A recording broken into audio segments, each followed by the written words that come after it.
നീയല്ലാതാരുണ്ടിങ്ങനെ നിത്യം നിത്യം കത്തെഴുതാൻ, നീയല്ലാതാരുണ്ടെന്നും നീലിപ്പെണ്ണോടു കഥ പറയാൻ, നീയല്ലാതാരുണ്ടെന്നും നീലിപ്പെണ്ണോടു കഥ പറയാൻ.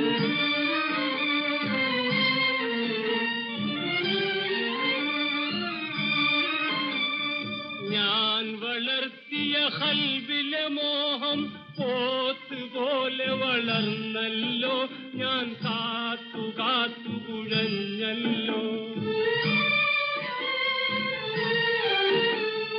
ഞാൻ വളർത്തിയ ഖൽബിലെ മോഹം പോത്തുപോലെ വളർന്നല്ലോ, ഞാൻ കാത്തു കാത്തു കുഴഞ്ഞല്ലോ. കത്തുമടക്കി